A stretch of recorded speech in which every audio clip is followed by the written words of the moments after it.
When we launched the fund 5 years ago, we put together a methodology that places the oil price cycle at the heart of the process. Having now run the fund over the duration of a down cycle, it is pleasing that our fund has ranked first out of 95 funds within the Morningstar Equity Energy Sector category over the 5 years since launch, providing a positive return versus a benchmark that has been negative. The oil price cycle is now moving into a much more exciting phase, as the unprecedented collapse in project spend over the last 4 years will result in a very tight and undersupplied market over the foreseeable future, something that will directly benefit the energy sector. Well, if we believe that oil prices are moving higher over the next 6 to 12 months, we move into subsectors that are closer to the source of oils, such as exploration and production, service or drilling companies.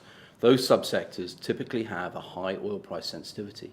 If we think oil prices are moving lower, then we skew the portfolio towards the lower oil price sensitive subsectors, the subsectors that are closer to the end market, i.e. transportation, refiners, integrators. So at the top of the cycle, we will look to have a much lower oil price sensitivity than the oil price sensitivity that we will adopt at the bottom of the cycle. Exactly the opposite skew to that of the typical energy ETFs, which skew towards the lower oil price sensitive at the bottom of the cycle and high oil price sensitive at the top. Well, whilst there is always room to improve the process, we strongly believe that the rationale of placing the oil price cycle as the central tenet to the fund has been largely validated. We think it is a sensible approach and one that should help us to outperform as we enter the cyclical upturn of the sector. As we believe we have entered into the positive phase of the cycle, we have skewed our investments towards the higher oil price sensitive sectors. Conventional oil projects that supply the vast majority of world supply typically take between 3 to 4 years to complete from the point of sign-off. 2019 is the first year when we see the beginning of the drop-off in the delivery of those projects, a direct result of the collapse in project spend that started in 2014.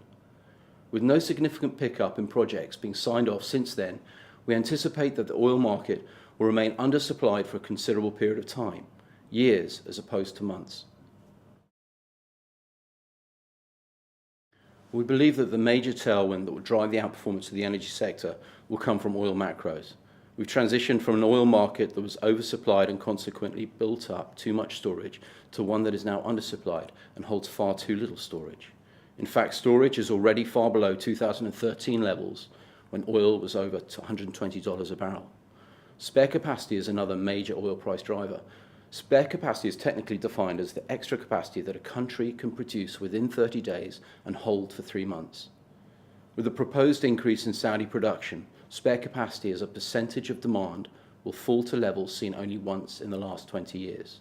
This combination of low storage, low spare capacity and the lack of new supply being delivered to the market comes at a time when we are seeing heightened levels of geopolitical risk emanating from one of the key suppliers of oil in the world, the Middle East. Although this could present risk to the market in general, it certainly increases the likelihood that energy will outperform the main market, an outperformance that will typically last for a number of years, not months.